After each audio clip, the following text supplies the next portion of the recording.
Hello everyone, welcome to high rise academy.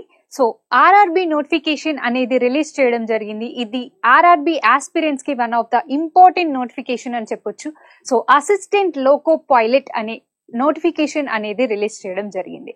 So ఈ notification కి సంబంధించిన అప్లికేషన్ స్టార్ట్ డేట్ ఎప్పుడు, అలాగే క్లోజింగ్ డేట్ ఎప్పుడు, అండ్ ఆల్సో ఎలిజిబిలిటీ క్రైటీరియా, దీనికి ఎవరెవరు ఎలిజిబుల్ అవుతారు అండ్ ఆల్సో ఏ క్రైటీరియా వాళ్ళకి ఏజ్ రిలాక్సేషన్ అనేది ఉంది, ఏ ఏజ్ నుంచి ఏ ఏజ్ వరకు అప్లికేషన్ చేసుకోవచ్చు, అండ్ ఆల్సో సిబిటి ఈ స్టేజెస్ ఏవైతే ఉన్నాయో, ఎగ్జామినేషన్ స్టేజెస్ ఏవైతే ఉన్నాయో వాటి డీటెయిల్స్ కూడా ఇప్పుడు మనం చూద్దాం. Okay, so assistant loco pilot exam కి సంబంధించిన నోటిఫికేషన్ లో మనం అబ్జర్వ్ చేస్తే స్టార్టింగ్ ఆఫ్ ద అప్లికేషన్ అనేది మీరు రేపటి నుంచి అప్లికేషన్ అనేది చేసుకోవచ్చు. Okay, that is from the 20th January 20th నుంచి మీరు అప్లికేషన్ అనేది స్టార్ట్ చేసుకోవచ్చు.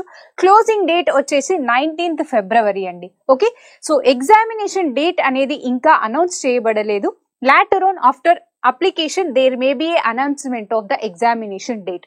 సో మోడిఫికేషన్ డేట్ వచ్చేసి 20 నుంచి 29th వరకు ఇచ్చారు. Okay, that is from the 20th February నుంచి 29th ఫిబ్రవరి వరకు మోడిఫికేషన్ డేట్స్ కూడా ప్రొవైడ్ చేయడం జరిగింది ఆర్ఆర్బి వాళ్ళు. ఓకే, సో మరి నెంబర్ ఆఫ్ పోస్ట్ ఒకసారి అబ్జర్వ్ చేస్తే అసిస్టెంట్ లోకో పైలట్ కి సంబంధించిన నెంబర్ ఆఫ్ పోస్ట్ వచ్చేసి 5696 పోస్టులు అండి. సో మీరు ఇక్కడ అబ్జర్వ్ చేస్తే రీజియన్ వైజ్ గా ఈ అన్ని రీజియన్స్ కి గాను ఈ 5696 పోస్టులు అనేవి ఎలిజిబుల్ ఉన్నాయి. సో ఏ జోనల్ వైజ్ గా ఏ జోన్స్ కి ఎన్ని పోస్ట్ అలోకేట్ చేశారో కూడా మనం అబ్జర్వ్ చేద్దాం ఈ నోటిఫికేషన్ లో. ఓకే, సో టోటల్ 5696 పోస్ట్ అనేవి రిలీజ్ చేయడం జరిగింది. A1 మెడికల్ స్టాండర్డ్ తో, అలాగే ఏజ్ వచ్చేసి 18 నుంచి 30 years మధ్యలో ఉన్న వాళ్ళు అప్లై చేసుకోవచ్చు.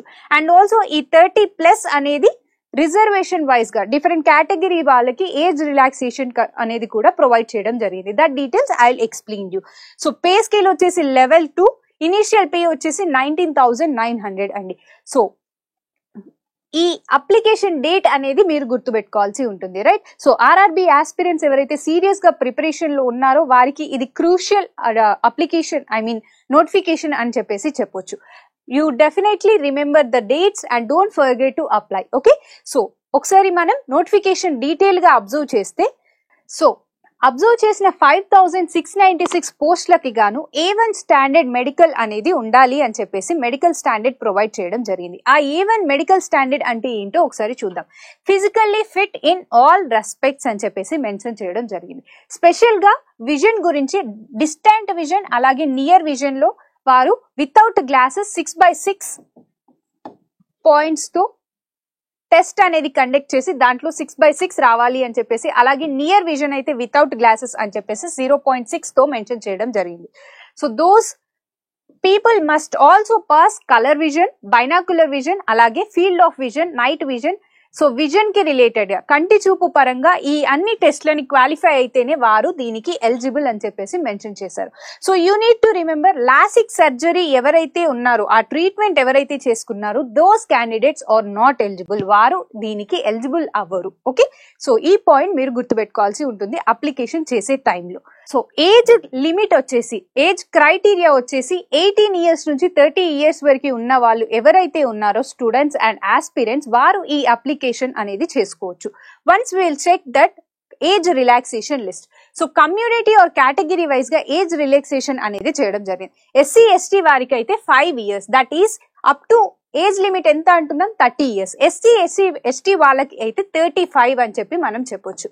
అండ్ ఆల్సో OBC వాళ్ళకి +3 years, అంటే 30+3 దట్ ఈస్ 33 years వారికి ఎలిజిబిలిటీ ఉంది ఈ ఎగ్జామ్ రాసుకోవడానికి. ఓకే, సో అలాగే ఎక్స్ సర్వీస్ మెన్ ఎవరైతే ఉన్నారో, సర్వీస్ ఎన్ని ఇయర్స్ అయితే చేశారో దానితో పాటు +3 years, +6 years, +8 years అని చెప్పేసి మెన్షన్ చేయడం జరిగింది. So that is related to ex service men. You need to remember the criteria regarding the categories.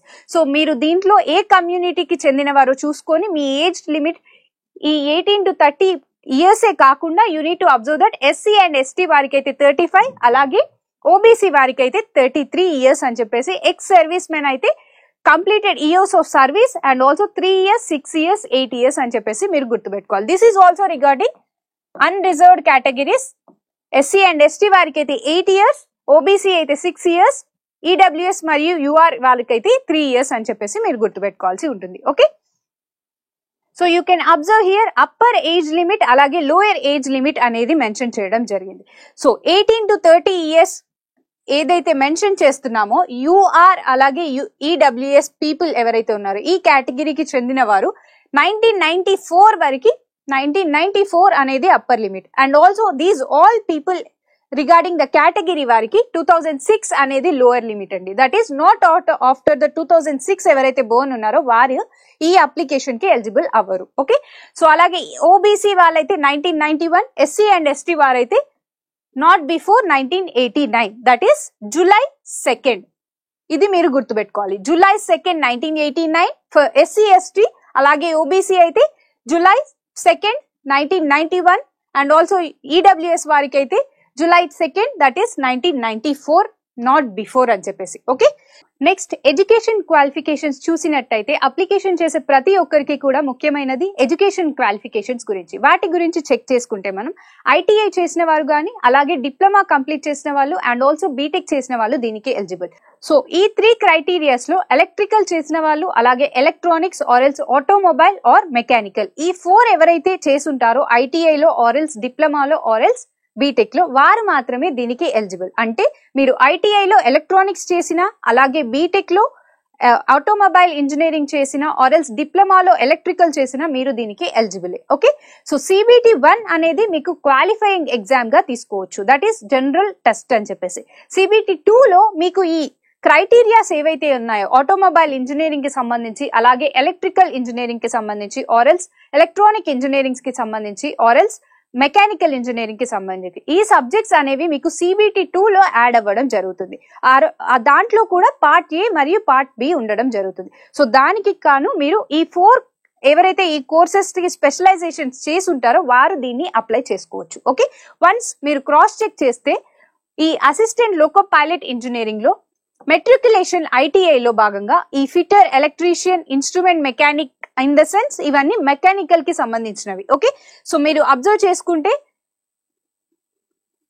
A institute నుంచి అయినా మెట్రికులేషన్ కోర్స్ కంప్లీట్ అయ్యేసి అప్రెంటిస్షిప్ అండ్ దీంట్లో ఇంకొక ఇంపార్టెంట్ పాయింట్ మీరు గుర్తుపెట్టుకోవాల్సింది ఏంటి అంటే ప్రజెంట్ ఎవరైతే ఐటీఐలో గానీ ఇంజనీరింగ్ గానీ చేసేవారు ఉన్నారో మేము ఎలిజిబుల్ అంటే నో యు ఆర్ నాట్. అంటే సర్టిఫికేట్ మీ చేతికి ఉంటేనే you can apply this all RRB related post. Okay, ALP కి మీరు ఎలిజిబుల్ అవుతారు. ఓకే, సో ఈ మీరు అబ్జర్వ్ చేసుకుంటే మీరు ఐటీఐ చేసిన ఆర్ఎల్స్ డిప్లొమా చేసిన ఇంజనీరింగ్ చేసిన ఈ బ్యాక్గ్రౌండ్ ఫీల్డ్ ఉన్నారా లేరా మీరు ఒకసారి చెక్ చేసుకొని అప్లికేషన్ చేసుకోవడానికి ప్రొసీడ్ అవ్వండి. Okay, that is mechanical, electrical, అలాగే ఎలక్ట్రానిక్స్ ఆర్ఎల్స్ ఆటోమొబైల్ ఇంజనీరింగ్. సో ఈ క్రైటీరియాలో మీరు కోర్స్ కనుక చేసి ఉంటే you go with the preparation and also apply for the RRB ALP post. Okay, so examination fee గురించి ఒకసారి డీటెయిల్స్ చూద్దాం. ఎగ్జామినేషన్ ఫీ వచ్చేసి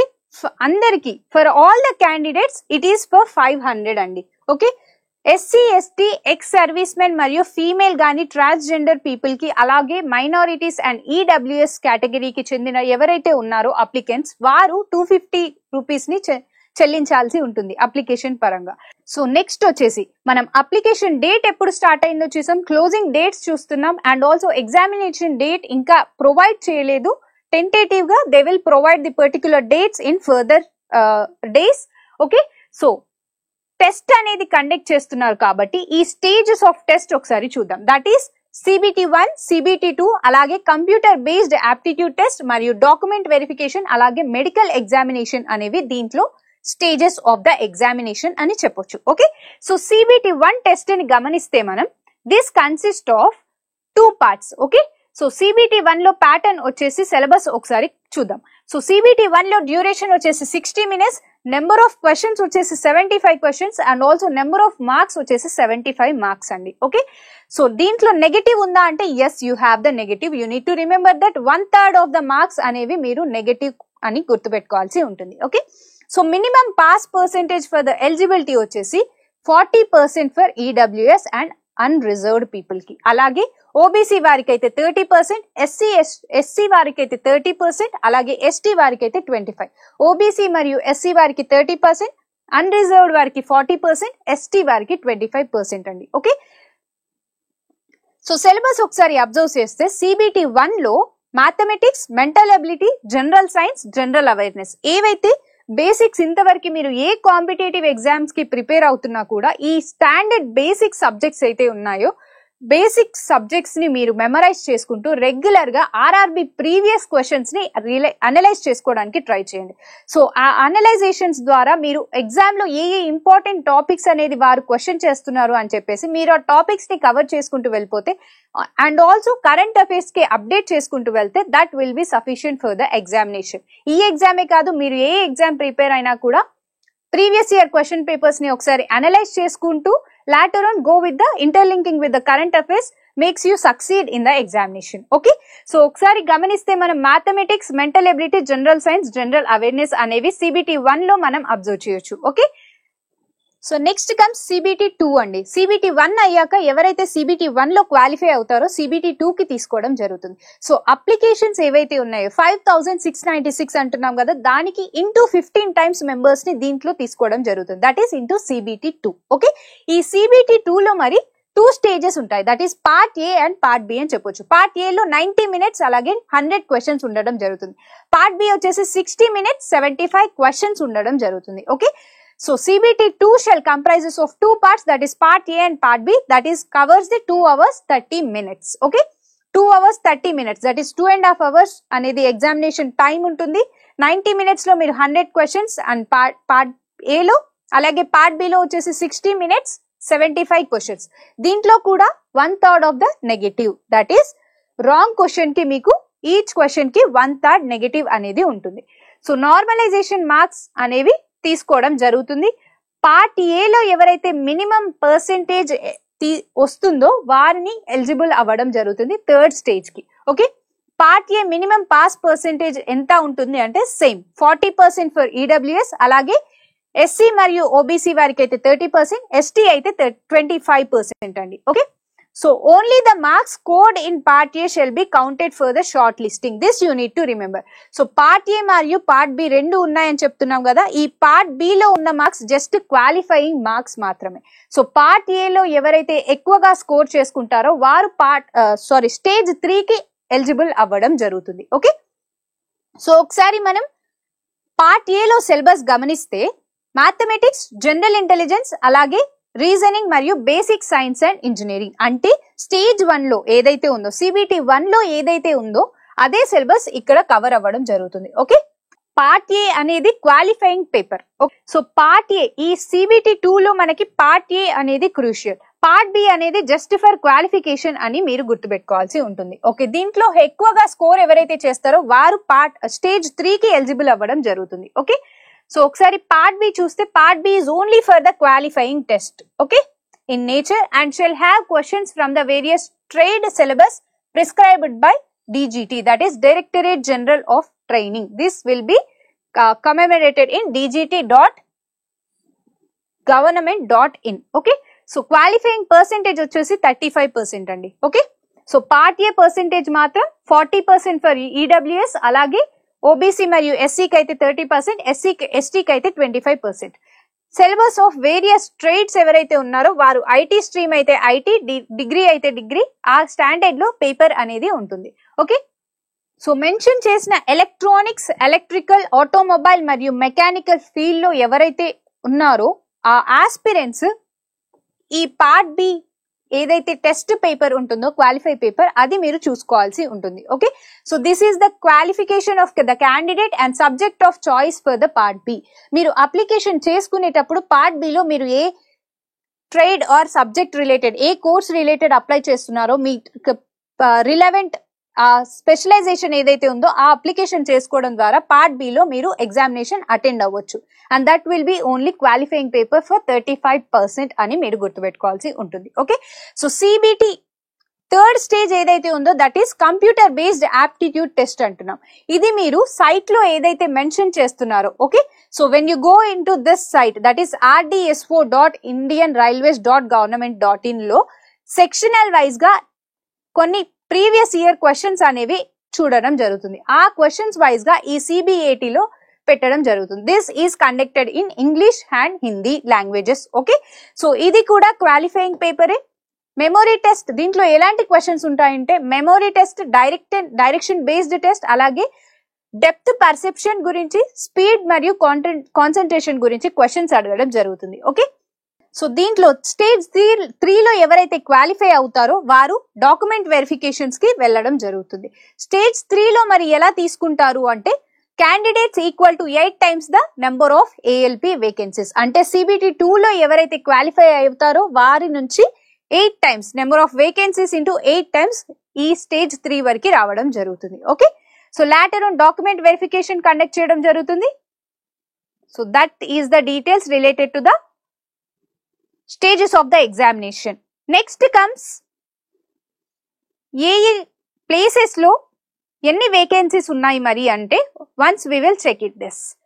సో జోనల్ వైజ్ వేకెన్సీస్ ఒకసారి మనం అబ్జర్వ్ చేస్తే టోటల్ 5696 పోస్టులకి గాను సికింద్రాబాద్ జోన్ లో 768 జోన్ వేకెన్సీస్ అనేవి ఉండడం జరిగింది. ఈ 768 వేకెన్సీస్ ఏవైతే ఉన్నాయో ఈస్ట్ కోస్ట్ రైల్వే పరంగా 199 వేకెంట్ గా ఉండడం జరిగింది. ఓకే, సో అలాగే సౌత్ సెంట్రల్ రైల్వే కి రిలేటెడ్ గా 559 వేకెంట్ గా ఉండడం జరిగింది. And this is categorized by unreserved, SC, ST, అలాగే OBC మరియు EWS అండి. So these are the details related to Secunderabad Railway Board. Okay, so for this RRB notification, IRIS Academy has come up with a course launch that is for all the railway exam notifications. They have launched all the previous year question papers related subjects అన్ని కూడా detailed గా explain చేయడం జరుగుతుంది. Each and every subject best faculty చే both bilingual గా explain చేయడం జరిగింది. Okay, so 24/7 access అనేది అవైలబుల్ గా ఉంటుంది. హ్యాండ్ అవుట్స్ కూడా, ఫ్రీ PDFs కూడా మీకు ప్రొవైడ్ చేయడం జరుగుతుంది. అన్లిమిటెడ్ ప్రాక్టీస్ కూడా మీరు చేసుకోవచ్చు. సో ఈ RRB రిలేటెడ్ రైల్వే ఎగ్జామ్స్ కి గాను 1 month కోర్స్ అయితే మీకు 999 కి, అలాగే 3 months కోర్స్ అయితే 1999 రూపీస్ కి, అలాగే 2999 రూపీస్ ఫర్ 6 months, 1 year వ్యాలిడిటీకి అయితే 4999 రూపీస్ కి ప్రొవైడ్ చేయడం జరుగుతుంది. So don't miss the chance. IRise academy తరపున మీకు స్పెషల్ కోర్సెస్ అనేవి బెస్ట్ ఫ్యాకల్టీ చే టీచ్ చేయడం జరుగుతుంది.